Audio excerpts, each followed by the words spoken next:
Football season is right around the corner. A loaded show that we've got for you coming up here on Locked On Blue Devils.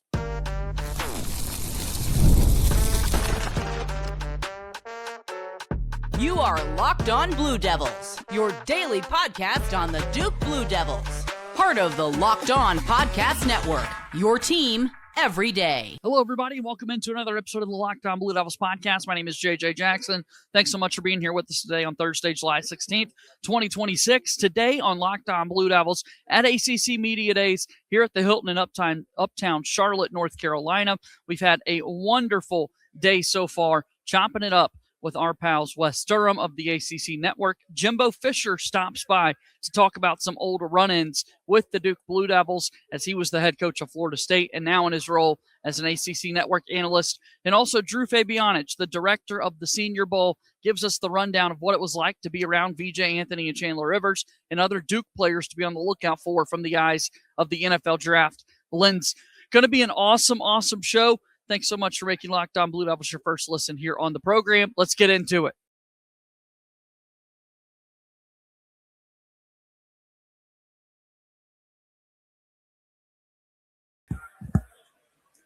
Here at ACC Media Days in Charlotte, now with ACC Network and former head coach Jimbo Fisher. Thanks for taking time to chat with us here today. Glad to be with you.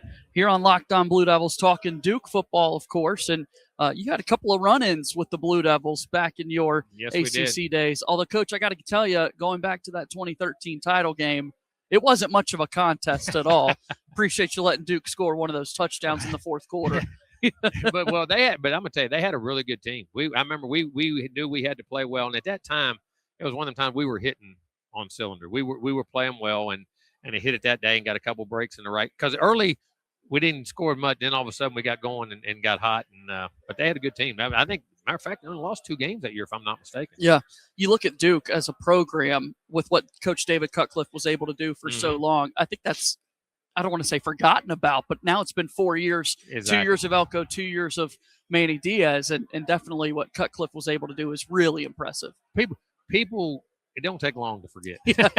The world moves on real quickly, but David, he really, I think, established that program for where Mike and Manny got it to, and did a heck of a job in that thing for a long and sustained it. I mean, up and on, had really, really good years and made it such a competitive. He got good quarterbacks out of there, did a good job of recruiting and found a lot of guys. And I just getting ready to think of the receiver that played in the slot that was such a great player, played in the league a lot, was a high pick.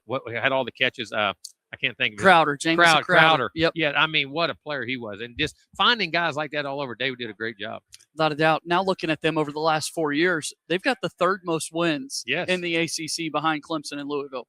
And playing great on defense, or finding dynamic guys on offense. I mean, I know you lost Mensah, but you had Mensah and Barcade and all those guys last year. Good skill. Fun to watch. It was a fun team to watch. Really exciting when you look at this season, and obviously being ACC champions. I mean, that's just something that's unheard of to say. What was it like to watch last year's Duke team go out and compete? It's great to watch those teams emerge. Guys think, well, this team can't win the conference. You know what I mean? And to watch them go play, and they had some tough non-conference games that got them, but then it would bounce back in those key games and learn to play big moments at big times and knew how to win. And then the big win at Clemson, I thought, was huge, and being able to convert the plays at the end, the 2-point play and all that stuff, it was big. And learning to play, and learning to win big games, learning to play big plays, learning and expecting to be there and not just be there, but be there and be successful. That's part of learning. Winning is a learned behavior, and you got to learn how to think, how to play, how to practice, how to deal with expectations, and they did all that, and they're making great strides. So, yeah, these 2 years under Manny Diaz, his second time kind of going through the conference as a head coach with those Miami years, as you kind of meet with him and just obviously watching what's out on the field, is it obvious that sometimes you're able to learn from your first stop and able to make adjustments? Well, no doubt. You're always learning. Even when you're having success, you learn. You got to constantly learn because the game is ever-changing all the time, no doubt. All right, so we look at the team going into the season. Obviously, Darian Mensah now in Miami, and we'll see who steps up at quarterback for Duke, whether it be a transfer for the redshirt freshman Dan Mahan, and obviously Manny Diaz hangs his hat on the defensive side of the ball. Exactly right. And so you're going to listen. You know this. You're always going to be able to create different looks, pressures. Manny's a guy who doesn't play defense. He plays offense on defense, and what I mean by that, he attacks you. He makes you have to change to adapt to him. And I think that's what a lot of really good defensive coaches do. And I think he'll set the tone that way until they figure out who the quarterback is and do those things. Oh, hang their hat on the defense, which is Manny, what he's always done.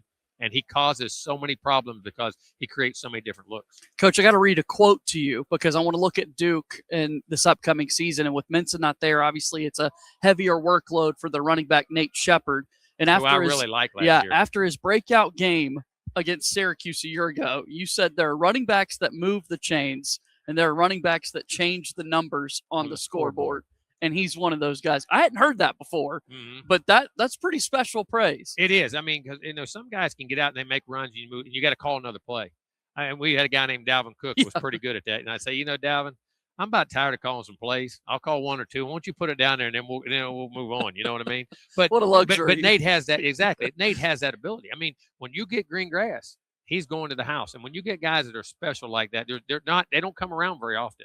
And they're very special. You got to make sure they get their touches and their looks. And when they had him going last year, when they were running that football and Mensah was throwing it, man, they were a dangerous, dangerous team on offense. So how does Duke, in your eyes, handle this season, knowing that there's so much spotlight on Mensah leaving and changing kind of the outlook for the year? Well, I think hang your hat on defense, which is Manny, what he does. You've got a great running back. So whoever your quarterback is going to be able to turn around, hand it off. You got offensive line, and then you'll find your skill guys. But skill guys – in the transfer portal, they're around there, and they sound like they've got a good group coming in. Just we don't know about them yet, but I think Manny does. And they feel very confident about him. So I'm anxious to watch that part of it. But they're going to run the football, and I think play great defense until the quarterbacks and receivers get their feet on the ground. Are you enjoying this TV thing? Yeah, I am. It's fun. You're always right.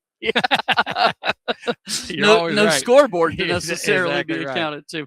Jimbo, thanks for the time today. Really appreciate Pleasure. it. Thank you very much. That's Jimbo Fisher here with us on Locked On Blue Devils.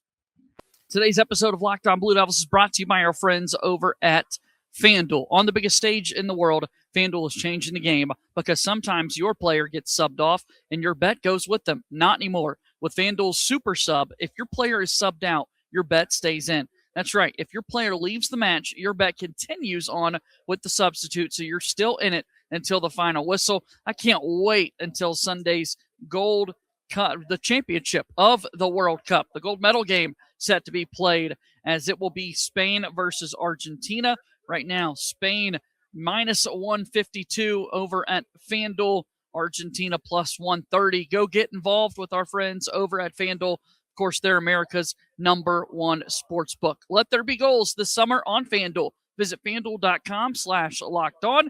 That's FanDuel.com/lockedon, LOCKEDON, to get started now. FanDuel is a proud sponsor of Locked On Blue Devils.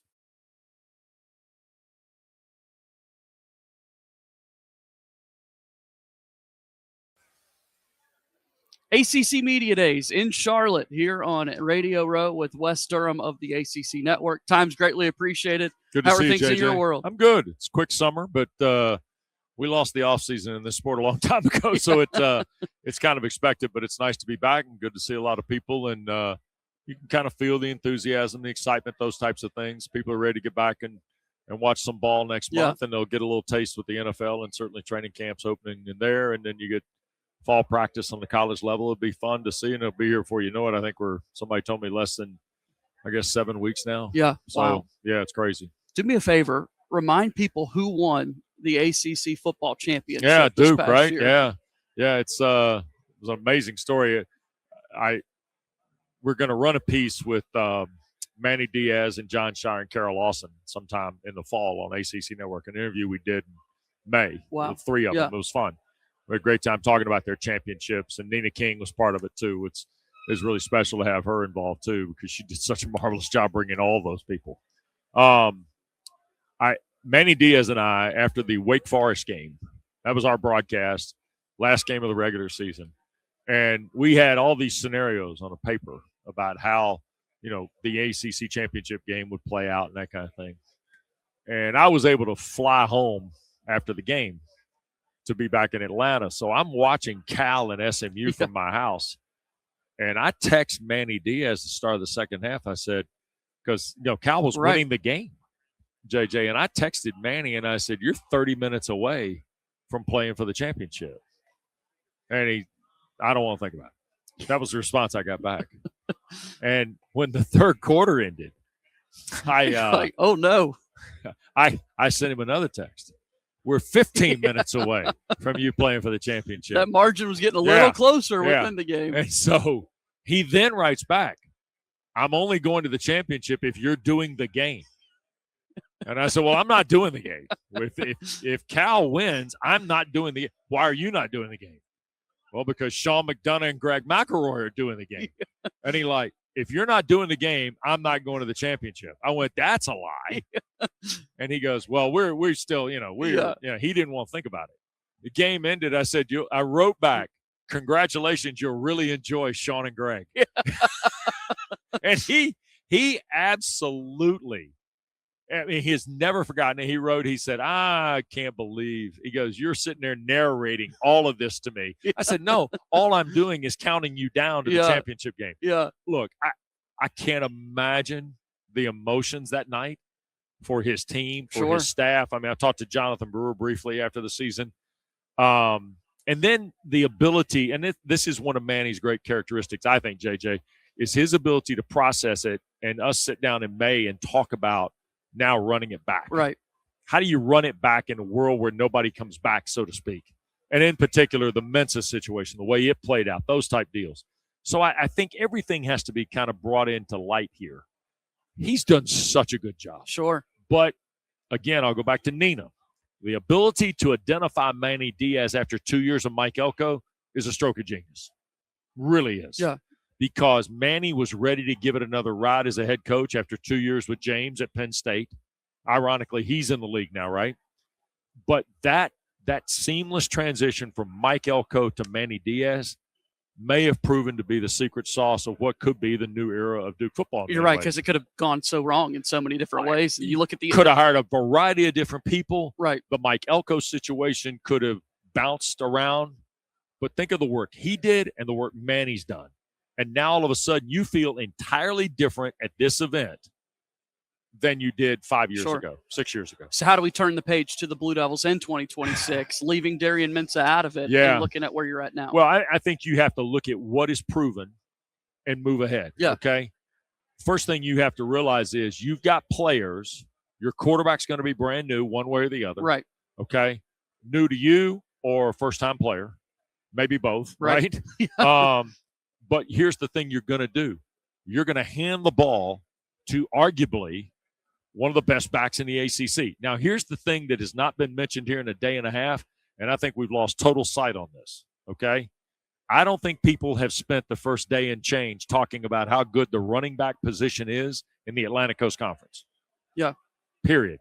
Are we good at quarterback? Yeah. We have quit hanging the Conference of Quarterbacks banner here because that's smart. But we have got, if you look at the running backs, and I mean, you can start with, you want to start with Nate Sheppard, start with Nate Sheppard. You want to go Duke Scott, NC State, go Duke Scott. You want to go to Florida State, who's got three of them, Usman Kroma, Trey Wisner's come over from Texas, and, of course, Sam Singleton, right? You want to go to Clemson? They've got running backs. You want to go to Virginia Tech? They've got them. Virginia's got them. Louisville, we know, has got Isaac Brown and Kejuan Brown. Yep. Pitt's got running back. Pitt's got three of them. Georgia Tech's going to have 31 flavors of running backs. Yeah. Justice Haynes. I mean, Malachi Hosley, take your pick, right? And added the national runners-up in the conference. Oh, by the way, did you see Mark Fletcher walk through here yesterday? He looked like a linebacker. Right, yeah. So, I mean, we're missing the line on running backs by not talking about guys in this league coming out of this event. And that's one of the things in the next couple of days that I'm trying to change with some of these visits, because I think Duke and Nate Sheppard is, I mean, he's as good as I saw last year. Well, I'm excited to and defensively, I think you're there too. Yeah. I really do. A step back in the defensive production is going to be awesome, or step back forward to where it was. And let's switch gears, though, for just a moment. Sure. And definitely want to highlight a basketball run. Oh, my God. In another season. I mean, back-to-back years, every time you showed up in Cameron Indoor Stadium, you were watching the National Player of the Year and getting to broadcast it. Yeah. And Cooper Flagg and Cameron Boozer. I remember us talking here a year ago, and you like all of us, not wanting to put too high of expectations on Cameron Boozer, given what we had just seen out of Cooper Flagg. Well, and then all of a sudden at the end of the year, Caden Boozer shows the natural maturation of a freshman. Yeah. And you're excited about him coming back sure. now. And look, John's biggest problem is I don't know how he cuts a basketball up like he does. Yeah. I mean, I really don't. Right. But there's only one of them. To his credit, he has found a way to do it, and they have continued to bring dynamite talent in there. I know sorely disappointed at the way things ended, but then again, it'll make the journey when you do hit all that much more sweeter. I think for me, watching Flag and watching Boozer the last 2 years, you understood that you're seeing different players impact the game in different ways, but yet the team was able to still have success. And for me, that is kind of the show of what the program is. And look, I think they're going to be good again. They've had a terrific year in the portal. They're going to be the class of the league. They're probably going to be the preseason favorite. I mean, other teams have done well too, but I think Duke and Virginia today, and I would throw Louisville in there too. I think Louisville has had an unbelievable year in the portal. And it's going to be really, really interesting to watch and see how this year unfolds basketball. Tons of guys coming back. And then the late ad and Boumtje, you've been working on that pronunciation? Yeah, well, you don't. You're probably too young for this, JJ. There was a kid at UCLA, Ruben Boumtje. His dad. That's his dad. Yeah. Exactly. I remember when he played. Yeah. So I hate to tell you this. There are, I think I counted this up on a plane flight one time. There are 5 father sons, either in football or basketball, this is year 32 for me in the ACC since 1995. There are 5 father sons that have played in the league. That's impressive. Yeah, well, and I did Carlos Boozer and then the other Boozers. Right. And, now I'm going to do, I had Luke Harpring was a tight end at Georgia Tech. I did Matt Harpring's games. His daughter now plays basketball at Carolina. I mean, it's crazy. All this stuff is nuts. It just means I'm old, bottom line. You heard it here. You're ready for the Boumtje love. Awesome stuff. Wes, thanks Take for care, the time. JJ. Great Good to see you, man. You bet. That's Wes Durham hanging out with us here.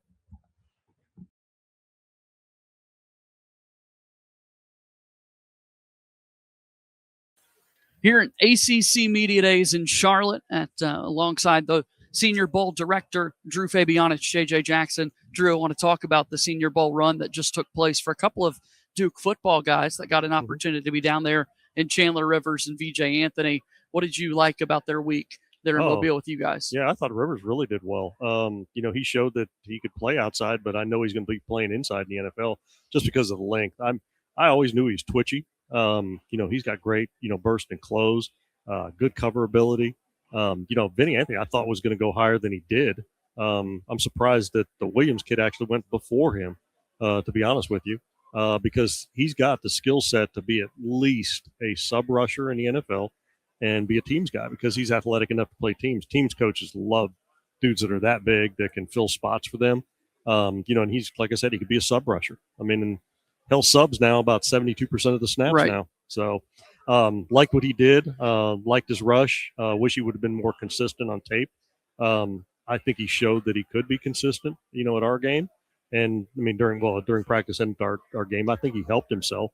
I think he could have helped himself even more if he would have played that way throughout the year. Let's talk about those guys as you break it down there. Chandler Rivers goes in the 5th round. A lot of people consider him one of those steals. And you mentioned his ability to play kind of all over the field and get some special teams reps early in himself. Tell me about the process of identifying someone like Chandler Rivers and then getting to know him. Well, it goes through the same process we've talked about before. The Senior Bowl is broken down just like an NFL scouting department. Got 9 scouts that are scattered throughout the country. They do a lot of tape work. They don't do, school visits. We don't have the money to finance that, but they do a lot of tape work. They go to games. We have 4 in-house, including myself. So we're looking at, 13 guys that, are watching tape. No one player can get eliminated by one scout. No one player can get pumped up by one scout. It has to have 2 eyes on every player to get a reject or to get it increased to where, put it this way, I'm not looking at anybody that's not draftable. It weeds itself out to get to me that way. And then we have our area scouts that are out there, not come in, but do Zoom calls in October. So what they're doing is they're cross-checking the list that we started for them in August. Well, once they turn their grades in October and go over their reports, then we go back and cross-check them. And then we set up the roster and the numbers we're going to bring in for each position. So this is no different than the draft process, no different than, the scouting process of an NFL team, because I didn't start this. I mean, Phil Savage brought it in, and then Jim Nagy continued it, and I just continued to do the same thing. Now, I hired some different people. We'd lost some people, we'd gained some people. Sure. But the ones that are the area scouts and the one that's in-house, counting my experience, we have over 280 years of NFL experience. Wow. For evaluators. A lot of these guys are retired, NFL scouts that, they can only play so much golf, and they enjoy the process. They enjoy being part of it. They love coming down for the game. But to answer your question, I mean, yeah, that's the process. And I don't get to know those guys. I mean, I don't personally talk to every single player. I get to know some of them once they get there. I don't like to be a hindrance for them. I don't recruit them. Put it this way, the game should sell itself. And if they're not smart enough to understand that it's the premier all-star game, and it always has been and always will be, well, then they're not somebody I want anyway. And if they don't want to compete, I don't want them. The league wants them to compete. The league wants them to go through the process. And when they say the draft starts in Mobile, it does. I mean, because the league wants you to do the Senior Bowl because of the practices, the interviews, the game. Then they want you to go to the combine, do everything you're supposed to do there. Then they want you to go do your pro day, everything there. And again, the ones that bow out of certain pieces of this, the league doesn't like that, because it shows that maybe it's not as important to you as it should be. And if the game's not important and you're not competitive, the NFL locker room will eat your ass alive. It will weed you out. So they want to know that you're willing to do part of that, because it is a business and nobody's dragging your ass to practice in the NFL. Yeah. You're an independent contractor. You show up and you're supposed to show up on time. You're supposed to do what you're supposed to do. And you're paid professional. So act like one. And we saw that certainly out of Chandler Rivers and VJ Anthony with what they were able to do. VJ Anthony, you mentioned kind of his story, playing well throughout the Senior Bowl week and going through the whole process. Ultimately goes undrafted, but then lands with the Kansas City Chiefs in a pretty good deal. What does that process look like for players who, Drew, the week doesn't go the way they want it to, but then they still have these calls once the draft ends? I don't think it was that the week didn't go well for him. I think it was more, the inconsistency on the tape. And, you needed to see more consistency out of him, because he was what we call a flash player. He was going to flash here and there, but then all of a sudden he'd disappear for 15 snaps. Well, guess what? If he just disappears, in training camp, he won't be there long. Yeah. And the one thing about Spags will find a way to use him the right way. And he'll use the rush ability. And you'll see that, again, team's coach will love him because he's athletic and big, and he's got pass rush ability, and you can't buy that. You can't find that with everybody. Yeah. So again, it's a long road, but maybe he makes practice squad. Then, when somebody goes down, does he get bumped up and go active? Does he show himself, and does he grow and develop? That's the biggest thing. Will he grow and develop? And both those guys now have Duke degrees, so if the football thing doesn't quite work out, they can make things happen. Damn, I'd love to have a Duke degree. I'd have a real degree. Let's look at this upcoming season, and obviously it's a Duke team that expectations for the year drastically shifted with one of the big stories in the sport, Darian Mensah heading off to Miami. But looking at what Manny Diaz still has, Jeremiah Hazley at the tight end position is someone that I know a lot of NFL people have on their radar. Yeah, one of my favorite tight ends right now. He's on our top 300. Our top 300 will be coming out around August 20th. We're also starting a podcast early in August, around the 14th, if I remember right. And then you should follow the Senior Bowl and my X account also, because our content team and myself put on a lot of really good pieces that you can actually learn from and actually appreciate. We're taking a lot of content from this. We just hadn't posted a lot of it yet, and you'll be thrilled when you see it. It's really good. But yeah, I watched the linebacker. I've watched him. I think they've got some underclassmen offensive linemen. I think they got one that's got a chance. But again, Manny's done a really good job recruiting, and and Duke is not just a basketball school anymore. If you know what I mean. Yeah. Over the last 4 seasons, it's only Louisville and Clemson that have more wins in ACC football than Duke, which is kind of hard to comprehend. It is. The program that Manny Diaz has built, from a football guy's mind, what does it look like when you see Duke? Oh, I think it started, and again, correct me if I'm wrong, I think the trajectory kind of started with David Cutcliffe. Yep. I think it started climbing to where it needed to be. Yep. 2 good years of Mike Elko and then a great hire after that with Manny Diaz. Yeah. So, I mean, they've done a great job with the hires. I mean, and I don't know if is Danny White's dad still there? Kevin White. Yeah, no, Nina there? King is now the AD, but Kevin White had been there for a long I was just time. saying, yeah. Because I know Danny, because of the Tennessee ties I have. But, I think that those hires have been really, really good. Duke's, talk about in a great area. I mean, it's like what they call it, triangle? Research triangle. Yeah. I mean, it's wonderful. I used to love coming there to scout because I could stay in one hotel and do all three. I didn't have to move every damn night. But no, it was always kind of a sleeping giant. And I know there's a lot of really high level alumni. A good alumni base. That they can work off of, which helps with the NIL piece, which helps with the the revenue share.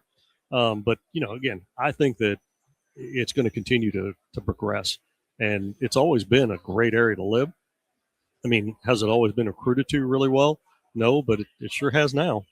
So, Drew Fabianich of the Senior Bowl with us here at ACC Media Days. Thanks for the time, Drew. Really appreciate it. You, JJ. Thanks, brother.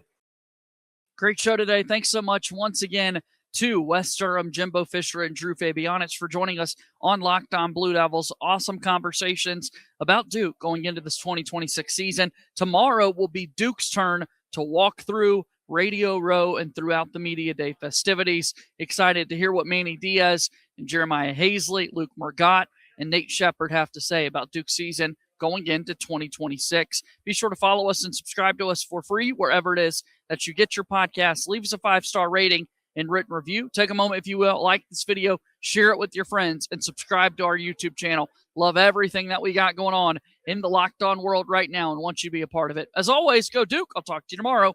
My name is JJ Jackson. Thank you and good day.